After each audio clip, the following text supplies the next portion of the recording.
Magandang gabi, Pasig Maya! Hi!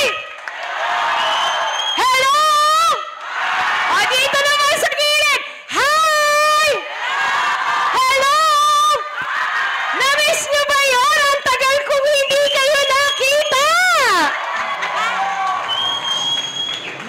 Upo po tayo. Yan.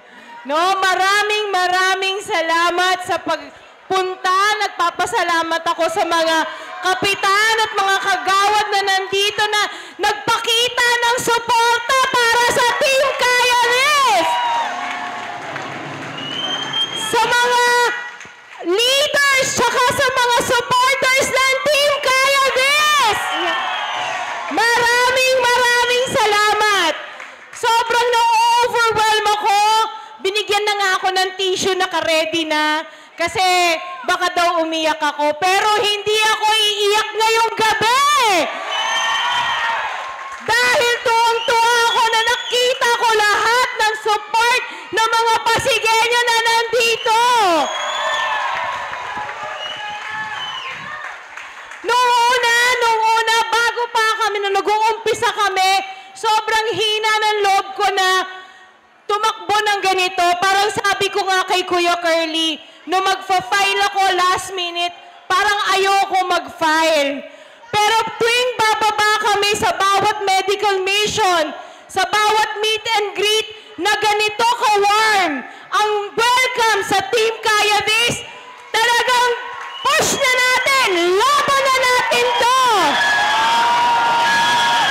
Laban na! Tama na! Tama ba? Yan. Kaya this! Kaya this! Kaya this! Kaya this! Kaya this!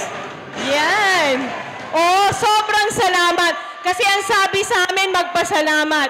Ngayon ang pangarap ng isang Ate Sara tsaka ng Team Kaya This, magkaroon ng isang matalinong lungsod or smart city na may matalinong namumuno.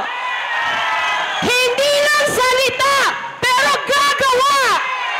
Yan ang pangarap namin. No? Hindi ko magagawa to kung hindi ko kasama lahat ng mga nandito ng Team Kaya This. Maaari po ba kasama namin kayo sa laban na to? Yes!